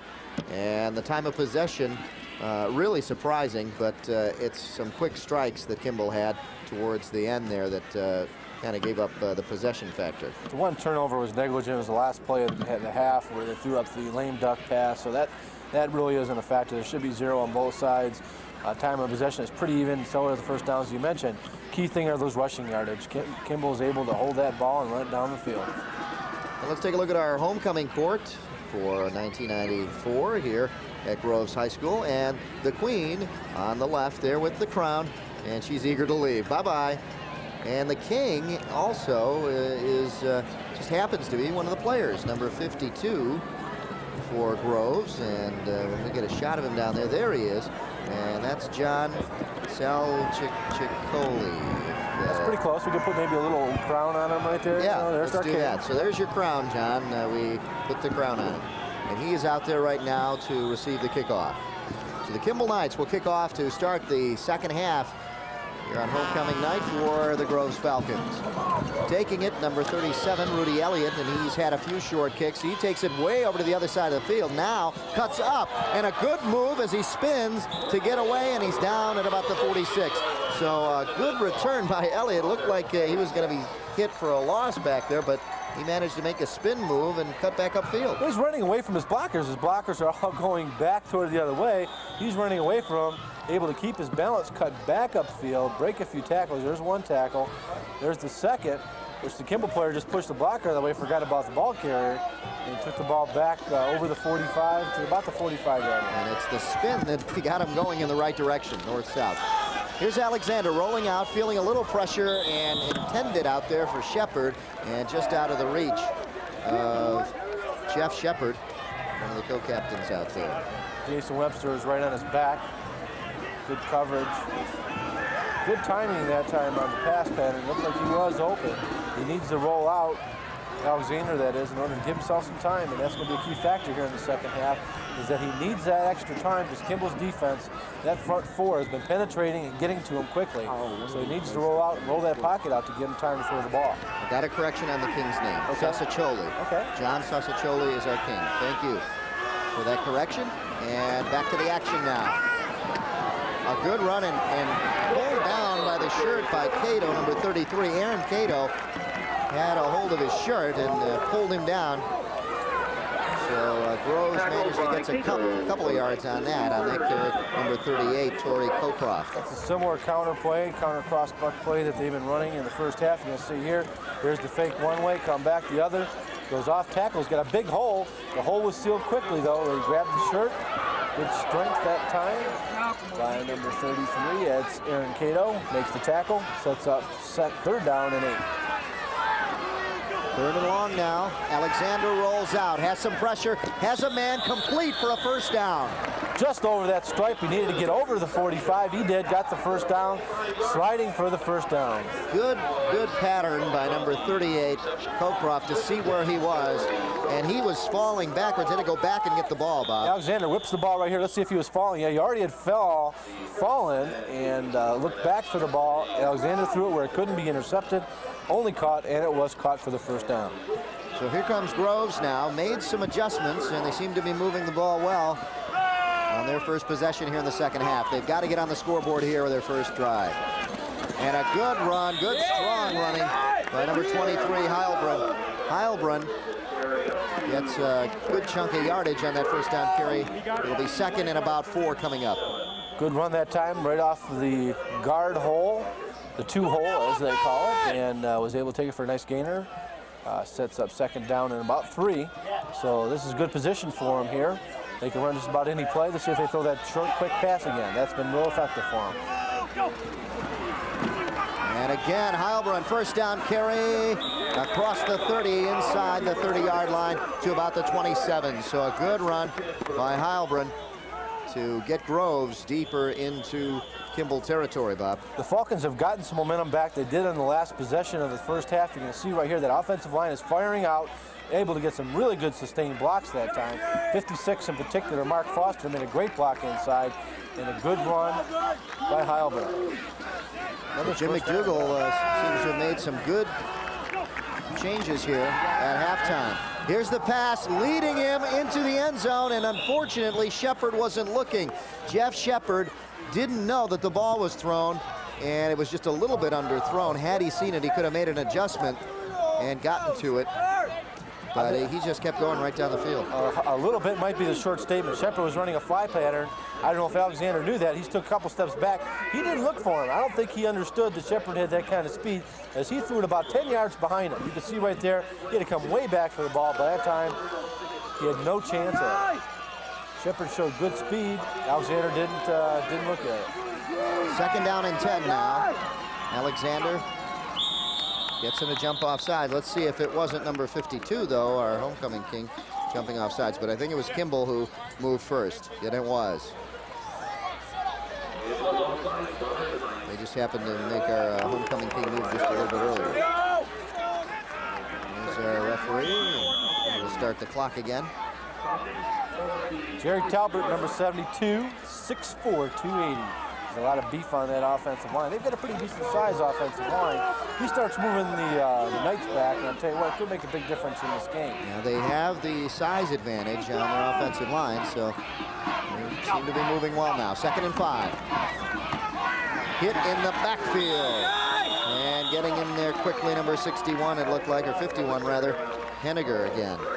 Henniger, senior linebacker, shoots the gap. He saw a plug right there. He saw the tackle pulled, pushed down, came through the gap, and made a good tackle. Linebackers read leads. That's exactly what he did that time. He saw the tackle pinch in. He saw John Ashland, the center, move in too. He's 6'1", 270, so they do have beef on that line. Read the gap, shot it, and made the tackle in the backfield. Brian Henniger, great play. As Keith Jackson would say, some big hosses. I like when he says that. Alexander runs right into pressure, and he's sacked back at the 40. In there quickly was number 44, Marcus Cleaver. Defensive end pinching down, made a great play that time. He shows a lot of speed in the backfield. He's been there several times. This time he comes in unmolested, basically. He was almost blocked. I say almost because it didn't happen by Micah Heilbrunn. And Micah didn't make his block because he didn't. Cleaver was able to get in the backfield for a huge loss.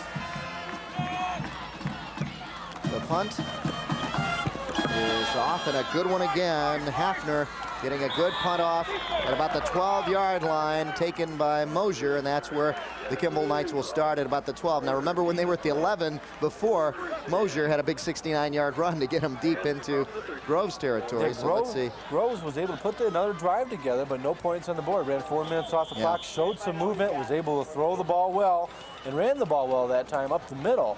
The offensive line showed some sustained blocks, which helped.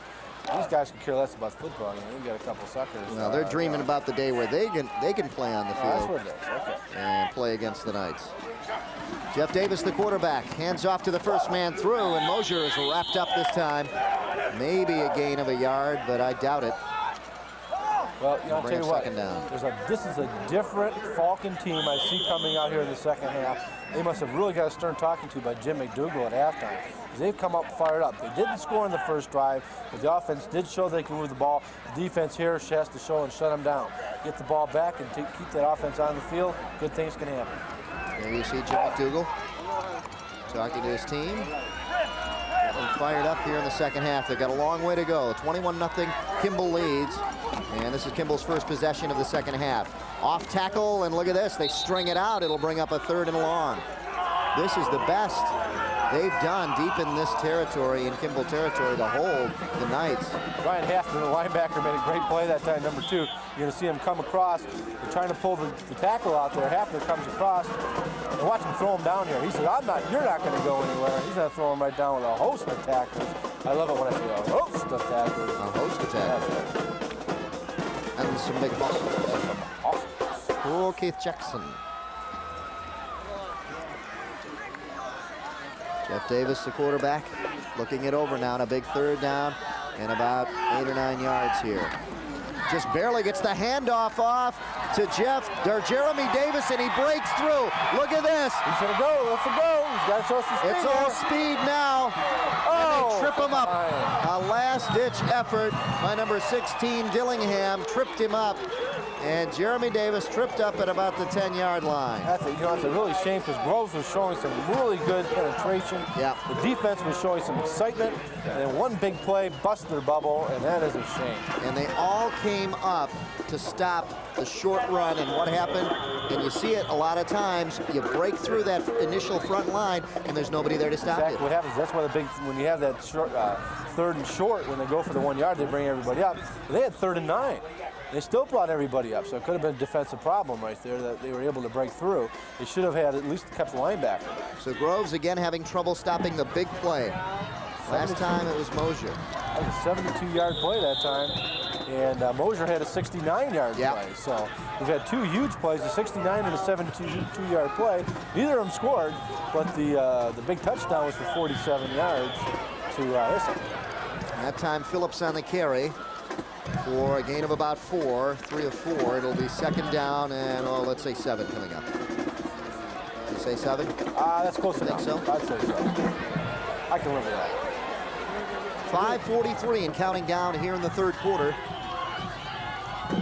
The Knights with their first possession. Mosier in motion.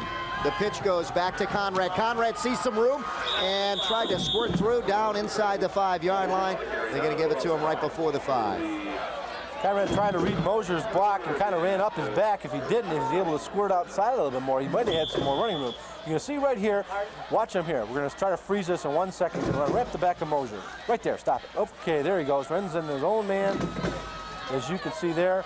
That kind of made the tackle because he tackled himself. If he didn't, you see a lot of room in front of him. And that's what tripped him up, and because of that, he's about a yard short of the first down. Third and about a yard now for the Knights. They're just shy of the 5-yard line. Conrad and Jeremy Davis in the backfield. It'll be Jeremy Davis to pick up the first down. Jeremy Davis inside the 4, and that's what he needed. And he's got the first down. Had some heads butting down there near that goal. Him and Michael Halburn ran into each other, and I'll tell you what, they butted heads, and both of them feel it. Both came up shaking their heads, but the key thing was the first down. They do have it. They've got 3 yards, 3.5 yards to go for the touchdown. And if they do, this would be a big score. Clock winding down here in the third quarter. We're at 4:23 and rolling. Power eye right now as the Knights in the backfield. They've got Issett up top to the right. The pitch goes back to Conrad. He's going to angle for the end zone again, and will he get there? Yeah. Touchdown, he got in. It was a foot race to the corner of the end zone, and Conrad just beat his man in. He just beat his man. I'll tell you what, he should have dove in, because he would have had the ball's got to cross the plane on the goal line, not his feet. It almost looked like his feet went in, but the ball didn't. Ref had a better angle. Actually, the ref who called the touchdown called it from behind the play. So he had a bad angle at it. But the ball has to cross the plane on the goal line. Supposedly it did, and it's a touchdown. And not a good sign for Groves, because they needed to score first here in the second half. Conrad picks up another 4-yard run. This is good for the extra point.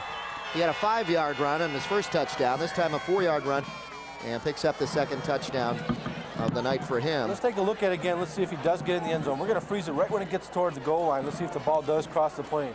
He's going to sprint toward the goal line, and what he's looking for is that flag. That's what he's running for. You can see right here, that's all he's looking at is that flag. He takes a look to the left. Let's see if his feet get in the ball. Let's see where the ball is. We're going to freeze it right there. Yeah. He does cross it. Yeah. You can see right here's the ball, and here's the plane. It's right on there, and as long as he crosses that, it is a touchdown. Yeah, he just got right inside the flag. That is a good call. Let's go down to Joe Abramson.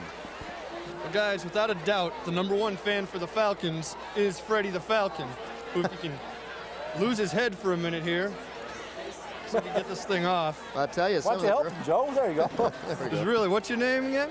Vinny. I thought it was Freddie. Vinny is 10 years old. He goes to what school? Bingham Farms Elementary. And why are you Freddie the Falcon? How'd you get this job? My brother goes to Groves, and my mom goes to a board that tries to help the school with the games and everything, and they needed a person that was a certain height, and I was the right height, so I got the job. Having a lot of fun with it? Yeah, You gonna be a future Falcon football player in a couple years? I hope so. All right, well, without a doubt, Vinny, the #1 fan of the Groves Falcons. All right, thank you, Joe. And thank you, Vinny. And good luck. Put your head back on. Flag down on the field. We saw the return taken by number 37, Rudy Elliott. Here's the scoring drive. 7 plays, 87 yards, 4:20 off the clock, and capped off by the 4-yard run by Conrad. All those yards, Dave, were on the ground. There were no passes in that drive. Oh, look at that. Look at that. That's right. A good point. Again, we talked about the passing of this team, and they have run so well today. that they really don't need to run. No, they've had 2 big passes though, to this it for the touchdown. So, you know, they've had to, when they had to pass, they have. Yeah. Now Groves on the penalty get great field position at the 45.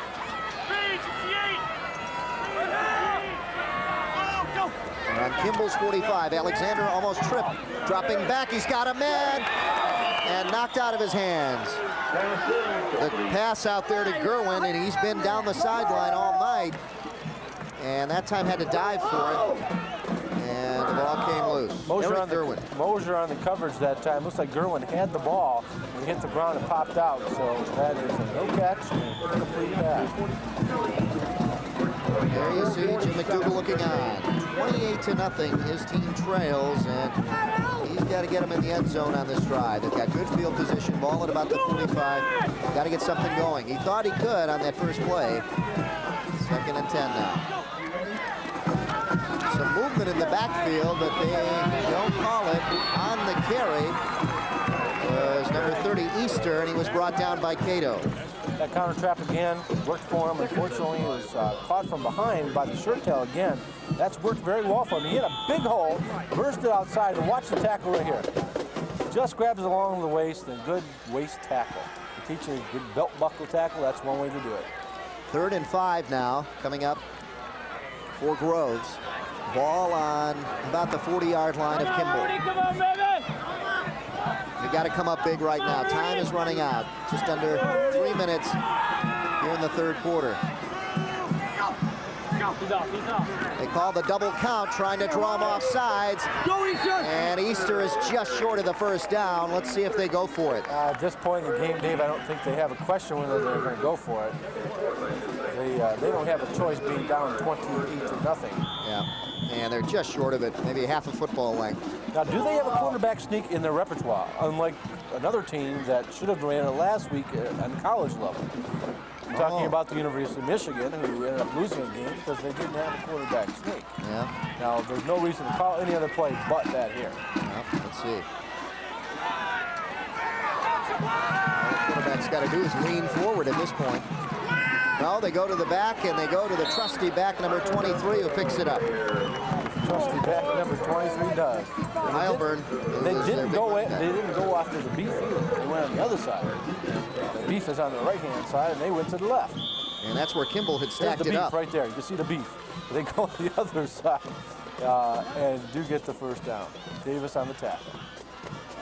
So 1st and 10, ball just inside the 40 at the 38-yard, or excuse me, the 33-yard line, inside the 35, I should say.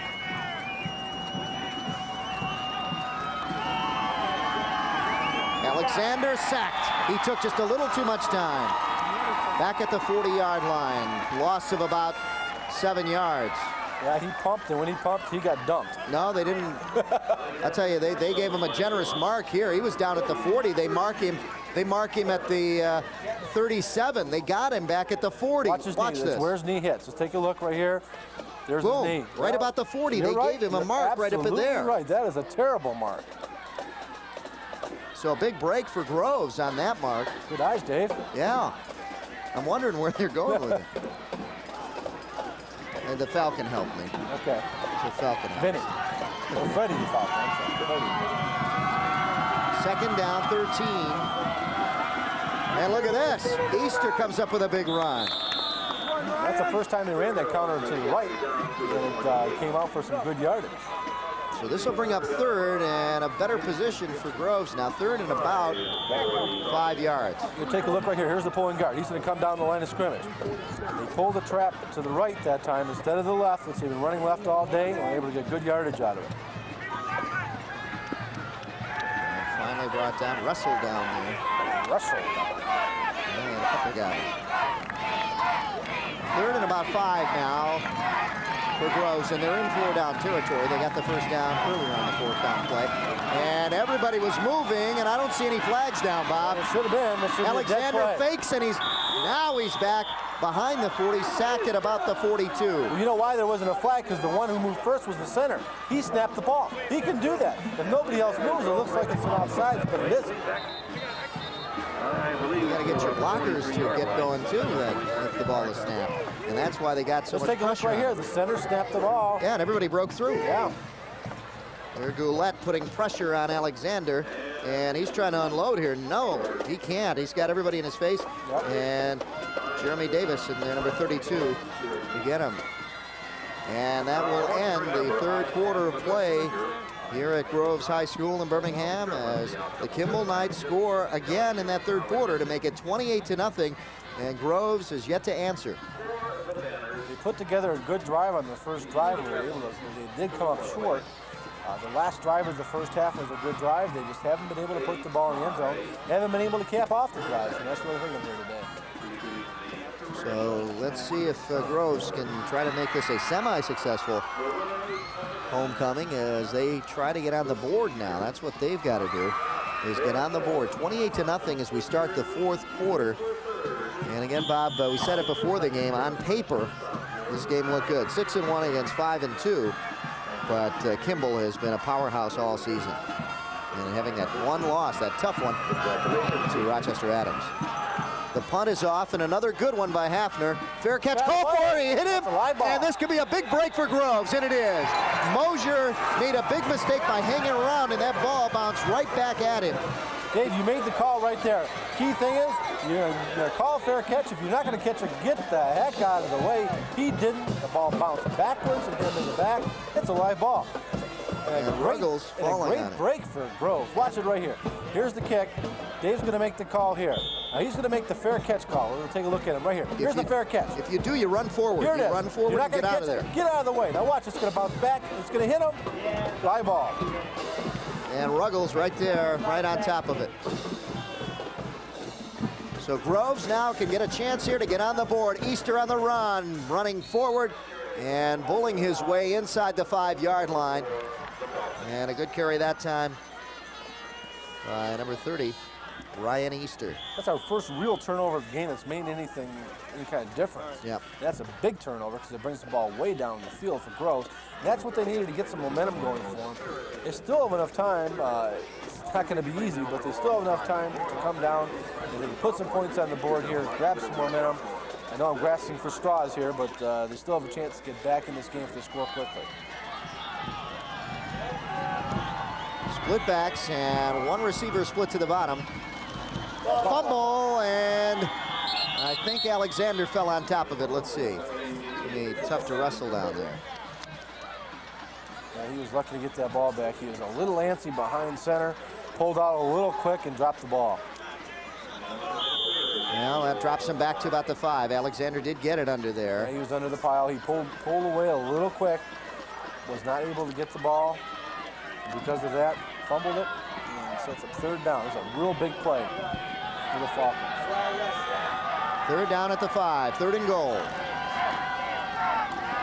Second man through, and they stack it up. They keep trying to jam it up the middle, and it's not going to work, Bob. No, Kimball was looking for that play. They thought that they're trying a play basically that they wouldn't make a mistake on, rolling and losing yardage. They've got to obviously go for it here on 4th and 5. They need a speedster that can go outside, kind of like Conrad has done twice. He's got to go to the wide side over here to the left. They just don't have the speed in the backfield unless Alexander does it himself. Yeah. And maybe if he bootlegs it, fakes it one way, has a naked bootleg the other way, that might be a good call. That's always my favorite play down here is a quarterback option where he can throw it or run it. They pitch it out there quickly. And that's not going to work. And they got him. They got him at the 5. So the Kimball Knights come up big.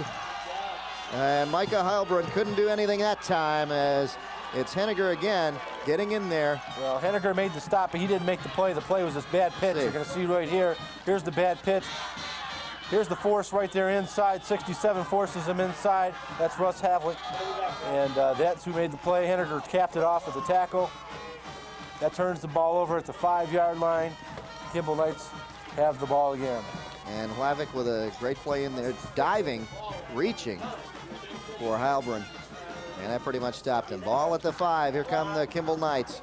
They've had some big carries on first down. This time they won't do it. Deep in their own territory, they have gotten out twice. One on a 69-yard run. 69-yard run. And then another 71-yard run, yep. I believe it was. That's Davis again with the carry. He's got 11 carries for 130 yards in the game. He's had a very good game, and he's going to come off for a rest right here. Second down now, and about 6 or 7 coming up. This has been a very noisy crowd, and you can tell they have quieted down quite a bit after that one. The Groves Falcons had it at the 5, and here we go again. That time, Conrad almost break it for a long gainer that time. What's happening here is that Groves is pinching in. They're bringing their linebackers way in. What they're actually looking at, they have a 5-2 defense, but they're really running a 7-man front. When they bring those linebackers up, they break that first line of penetration. The only thing that's stopping them are the safety and the corners. You can see right here, the linebackers are up on the line of scrimmage. They're pinching up. They break that line of scrimmage right there. The only people that can stop them right there are the safety men in the corners. First down at the 20 now for Kimball. Timeout down on the field. And with the timeout, let's go down to Joe Abramson. Hey, what's he say? All right, guys, as you guys know, the most important thing to us is the quality of the concession stand at these places every week. So we finally decided to come down and see what's going on here at the Groves concession stand. Donna Fishman here manages the place. Tell us some of the stuff that you sell. Well, we sell hot dogs, nachos, popcorn. We got a special tonight on candy apples. We sell pop, hot cocoa, coffee, candy. We have quite a variety. And the money goes to the football program? The money all goes to the football program. All right, we're going to find out right now just how good these dogs are. Here's $1, which I assume goes on the expense report, and check out how good these dogs really are.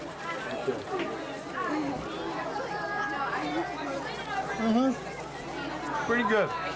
So you guys, I know you're jealous. You're up there in that nice cozy press box. I'm down here eating food. Okay, thanks, Joe. Bob, can you take over? I'm going to go down there. And Oh, yeah, see if we'll he's see you right. later. Just All here's right. my $1. You know, Okay. you can take that down. I'll have one of those candy apples, though. They're on sale. See, that's the advantages, folks. We're up here in the press box. Joe's down there. He can go wherever he wants. While we were gone, there was a 5-yard penalty. It brought it back to the 15-yard, so it's 1st and 15. We're somewhere up in this corner up here, I believe. Nope. We're over in this Oh, corner. we're that corner over there. Okay. And look at this. They get a penalty, and here we go again. Another long gainer. And tripped up at about the 45. Jeremy Davis is tripped up by Cockcroft, and I'll tell you, the Kimball Knights are just about running away with it. The best way you can put it, because that's what it's doing. It is the ground game. Here again, look here. Here's Davis. He's kicking the ball to the left. He's going to cut back right here. Looks for his blockers. Here's the key thing here. Uses the ref as a blocker again. Shows good speed, and it's just bad tackling by Groves. They look like they're tired. Maybe that strep has made a difference in them, because they don't look like they're playing with the intensity they came out here in the second half. They're a beaten team here, 28-0, unfortunately.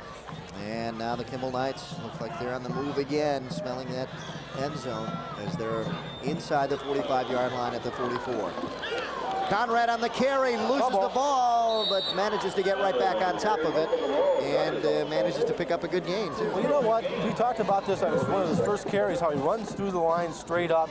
They're trying to tackle the ball. Eventually, they're going to get the ball. That time they did. Of course, it could be lack of concentration. We're going to freeze it as he goes through the line right here. You take a look. He stands up. It's right there. Stop it.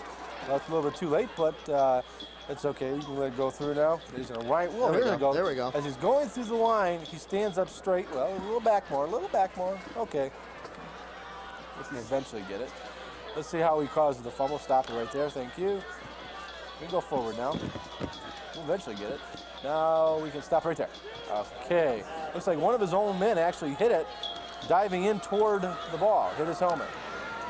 We finally got it down. And back to the action. Back to the action. Back here. Back here. Can I say that now? You can say it. All right, we're in the fourth quarter. 6:27 and counting down. 28-0. As the Kimball Knights lead over Groves. We're heading in after this. Again, the final week of regular season. Third down and about 2 coming up now for Kimball. They have to get another first down here. It takes another 2 minutes off the clock, and that's what they're trying to do.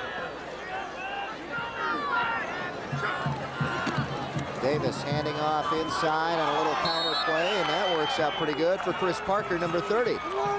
Parker's in now, taking the place of Davis. Jeremy Davis, had a good game. There's Parker taking the ball off tackle, a little counter play. He runs the ball very well, strong legs, gets a good game. Davis, as I was trying to mention, has 11 carries for 168 yards. Good game for him, and I think you've seen enough of him for the day. Conrad's had a decent day also, 15 carries for 70 yards with 2 touchdowns. And 21 Mosier had a good game too. He's carried the ball 5 times for 79 yards, so he's got a great average there. First and 10. And the carry is number 23, Kevin Phillips. And Mosier's got an average of 20 yards a carry.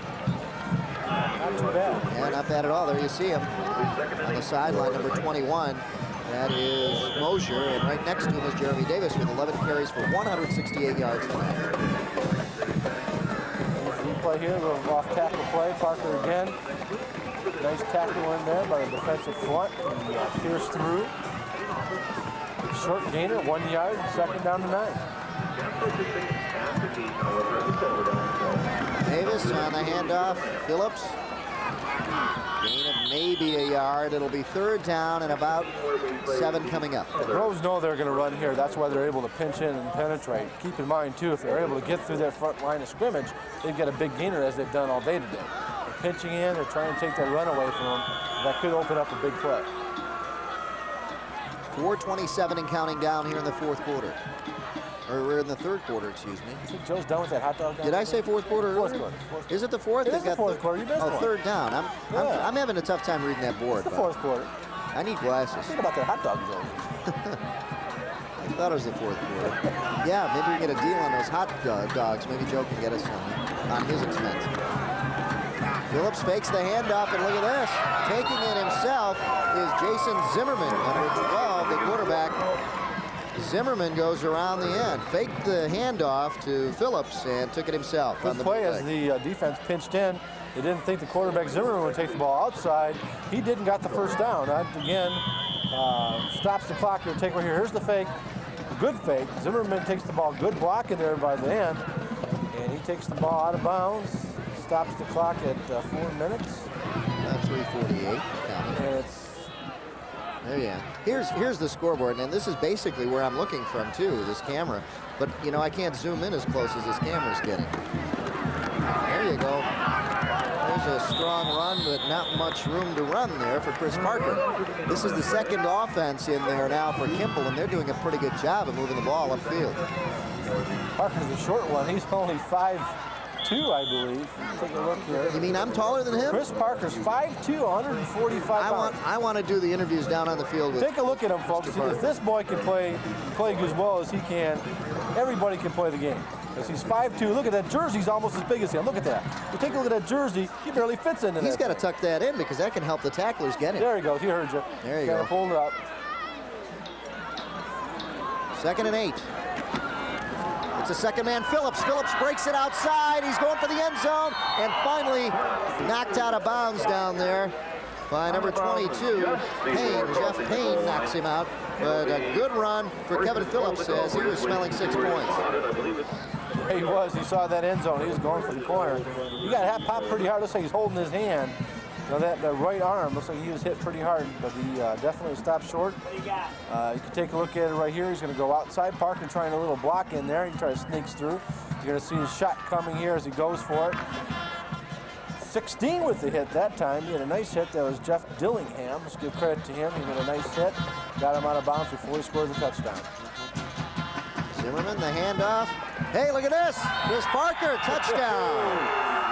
Chris Parker, and I admire that. Chris is about my height, and he got in there for the touchdown. Yes, he is, and I'll tell you what, job, Chris. He did a good job. I thought we were going to see a little dance from him in the end zone there for a second, but I think he stopped. See, Chris, he's about my height, 5'2". Yeah. I'm what, 5'2.5" or something? At least 5'3". 5'3", yeah, maybe. Okay. So I want to interview him after the game. Okay. But Joe, this way I can go down there, get a hot dog, interview Chris. Maybe we could talk to Joe Aberson. Maybe he can get Chris I'll Parker. look as tall as you do when we do the open. The extra point is up, and it is no good. So here in the fourth quarter, Kimball Knights score again. Here's Parker on the run. That just about took the proverbial steam out of the faucet that time. Steam out of the faucet? Well, I mean, water out of the faucet, steam out of the cauldron, whatever. This is that time of year, isn't it? No, maybe the Farah out of the faucet. The who? The Farah out of... No, I don't know. That was back in the 70s. I'm trying to help you, Bob. That was back in the 70s. Well, with the halftime show, it kind of made me think I do remember the 70s, style. and you cannot dance to Jimi Hendrix. That's right. They tried to do it at halftime, folks, and I'll tell you, you missed something. It didn't work.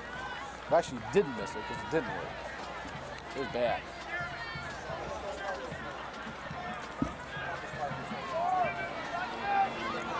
Parker, little 5'2", gets a 2-yard run. And a pretty good drive. That was the second team offense that was in there. Well, they took 7 minutes off the clock, so they did a real good job to take the time off the clock. And gave all the starters a break. Now the starters come out and do the kicking. Well, you know the game's so over. important. They know the game's over when the coaches leave the press box. And no longer do they report down to the field to the big coach. That's right. They're out of here. That's right. Maybe they're going for those hot dogs before we get them. And look at this again. He's returned to quite a few tonight. Rudy Elliott. Rudy Elliott is the up man. He's not even the deep man for Groves, and he's returned pretty much all the kicks tonight. Now he's holding his wrist. I hope he's not hurt. He's done a good job in returning. Our ace statistician, Cy DeMeister, has just handed me a statistic that is pretty amazing. DeMulemeister. DeMulemeister? Meester. You got me all screwed up now. I don't know which one to say. I got Tabanga Batuka good now. He did get that one. Okay. So they've only had 2 drives today in this second half. That's it. 2 drives. 87 and 95 yards. That's all they've had. They scored on both. But they ate up a lot of the clock. There it is. 12 there it is. plays, 95 yards. And 7:04 off the clock. That's the big one. And the 2-yard run by my man Parker. Look at this. Getting into the backfield. Speaking of big guys, here's number 21, Jeremy Walker. And Jeremy Walker, he's big. He's 5'5". I don't think he's bigger than the other one. Let's take a look at it. There he is, Jeremy Walker. He's. You think he's bigger than Parker? No, absolutely bigger than Parker. You think so? Oh yeah, maybe he is. He kind of hides behind that line. He kind of ducks a little bit. Well, I like this guy too. He's my height. He's a good runner. He broke a couple tackles there. There you go. Almost broke it without that shirt tail. There you go. 1st and 10, ball at about the 46-yard line. And take a look. Pretty good carry there by number 25. Ruggles. He's that defensive nose tackle that's now playing offense. He's got that offensive running back number, so he must also play in that offense. Coming through with a good run. If they put some points on the board here. Now, see, that's that Woodstock stuff you were talking about earlier, right? Oh, yeah, Jimi Hendrix stuff, Grateful Dead. Look at this, going to the end zone. He's got him. Touchdown. Groves gets on the board.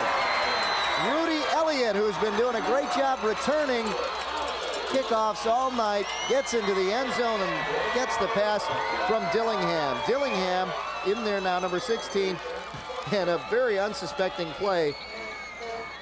Jason Webster fell down. You're going to see right here. That's why he got the touchdown. 34, Jason Webster. Freeze it right there. You see right there. He's falling down. He's hurt. He limped off the field. There's the touchdown. He goes in. That's a sprained ankle there, but let's give him credit. They did get on the board, 34-6, and they're going to go for the conversion.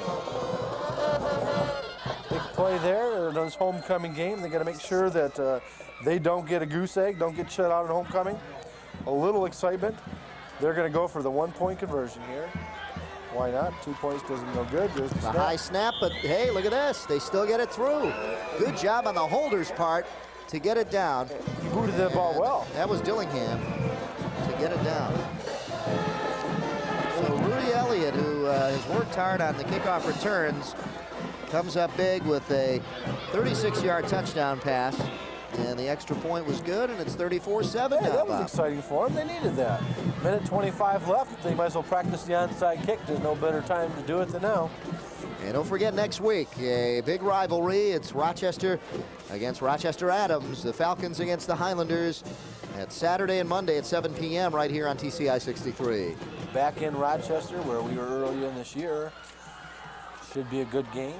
Adams has a good team this year. Again, they beat this Kimball team by, what, 1 point? Yep. Yeah, so playoffs are shaping up. Should be a good schedule coming up here on TCI Cable. And here to do the kicking, number 81 for Groves, and that is Russ Beatty. 1:25 left in the game.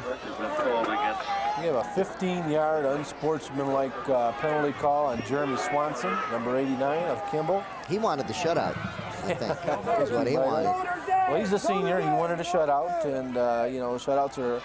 You go back and you look over your yearbook. You look at it. Well, we shut these guys out. We shut those. But then they guys come out. back next year and say, "Hey, these guys shut us out on our homecoming." Well, he won't be there. That's the whole thing. Yeah. He doesn't care. That's right. He leaves senior, it. right? He leaves it to the juniors. You're right. No, seniors usually don't care about the juniors. No. Here's an onside kick try, and it goes straight out of bounds. So the penalty assessed, and Kimball will get good field position. It looked here. like that ball was almost kicked due sideways, and might have hit one of the Groves players. Let's take a look here and see which way that ball goes. Well, it didn't go 10 yards. No, it definitely didn't. But take a look there. He got under the ball completely. And you can see go out of bounds here at about 6 yards. You need to go 10 for it to be a live ball. It didn't. It's kind of like your golf shot. He pulled that one. he pulled a little bit more than my shot. He pulled that. Well, that was like my shot, I should say. Not like when I meant your. I mean, I didn't mean you. Putting is my problem. The shots aren't the problem. 3 plays, 56 yards for Groves. 1:22 off the clock, and a 36-yard pass from Dillingham to Elliott got him on the board. But 1:22, hey, if they can score 1:22, well, I'll tell you what, they could have another score here, 1:24. If they have any intelligence in their head right now, they're going to let them run the ball and don't call timeout. And again, there's another flag. flag. Somebody lined up offsides here. Too much time. No, too much time. Yeah, delay a game. Now they could do that once the clock starts running, but the clock isn't even running. The clock wasn't running, so I don't understand. Wouldn't you want to do that when the clock's running? I would assume so. It killed the time. And, so Kimball now with a very successful week here now heads into week number 9, looking pretty good at 7-1 overall. And the Knights now just keeping the ball on the ground, trying to run the clock out. 1:15 and counting down here in the contest. Finally getting up from there is Parker. Number 30, Chris Parker on the carry, Bob. There's Parker again. He's the... or no, excuse me, Phillips. Parker was at the bottom of the pile. Parker was blocking. Oh, there he is. There. So he's rolling over everybody. That's getting why kicked in the head. He doesn't care. There he is right here on the bottom, Mr. Parker. He's rolling over people. He's doing some blocking. 5'2", 145 pounds. He's getting his action in today. I saw the threes down there. I couldn't tell which guy was running the ball. This time, it's Phillips, Kevin Phillips, number 23.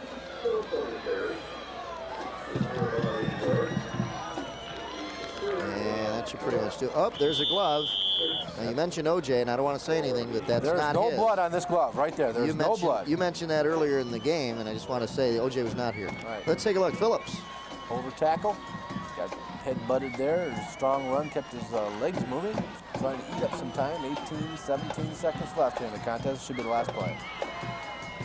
And this should do it. 3rd down and 6.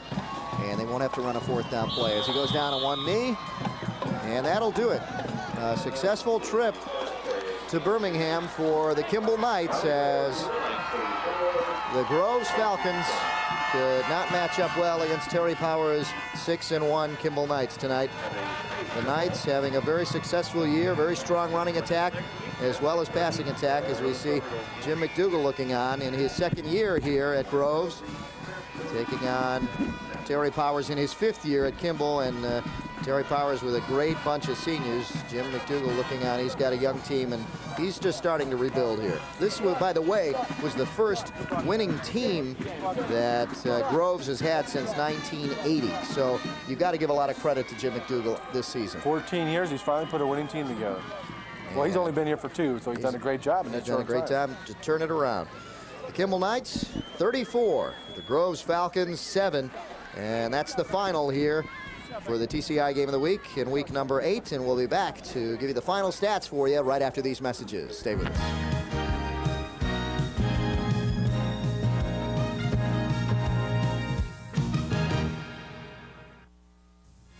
If you wish a video cassette of TCI Sports, the cost is $25. Send a check payable to TCI, along with your name, address, and the names of the teams that played in the game, to TCI Sports Videotapes, 4500 Delamere Boulevard, Royal Oak, Michigan, 48073. Remember to tell us which game you wish to receive. And thank you for watching TCI Sports.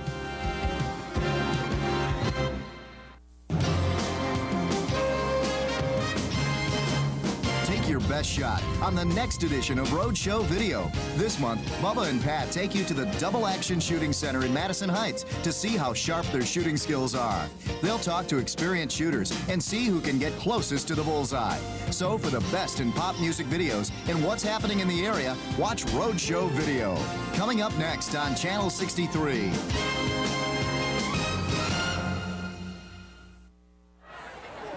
The TCI game of the week at Groves High School. The Kimball Knights 34 and Groves Falcons 7. And down to Joe Abramson. He's got a couple of the key players here tonight. Well, we're here with a couple of the main men from the Kimball Knights in tonight's victory. Jeremy Swanson and Neil Mosier. First of all, Jeremy, the defense, except for that last touchdown at the end, pretty much shut down Groves. Were they doing pretty much what you expected, or was this a better than average effort for you guys? Well, they were big, and I thought that they'd score a little more, but our defense proved that we have a rock wall defense, and we'll do it the rest of the year.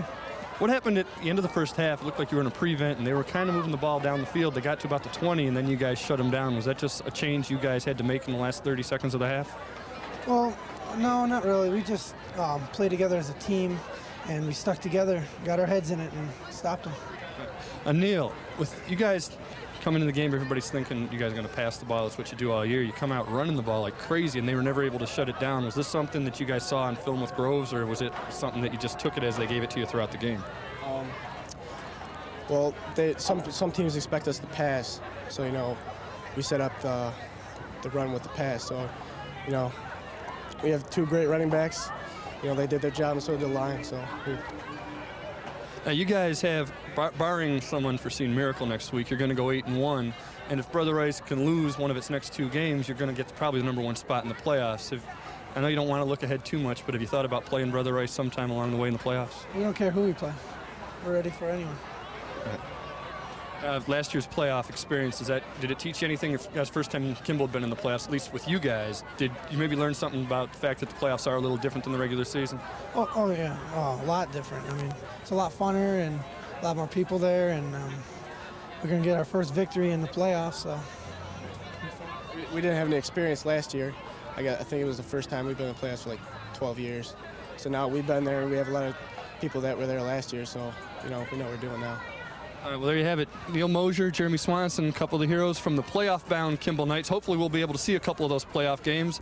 And even though they don't care who they play, most likely they're going to have to play Brother Rice in the first or second round. Ought to be a heck of a game. Back to you guys. Okay, thanks, Joe. Now let's take a look at that 7 points, the only score that Groves could put up tonight, and it was the second team that got in there. Jeff Dillingham on this pass, and it kind of stunned the Kimball Knight defense, and that was a second-team defense in there. To Elliott, Rudy Elliott, who had been returning the kickoffs all night, Bob, did a great job there in getting open, and boy, that's a relief for Groves. Sure did upset Jeremy Swanson, too, because he got a 15-yard penalty after that play. Yeah. And the final stats here for you. Kimball, 387. That's just rushing. 87 for Groves.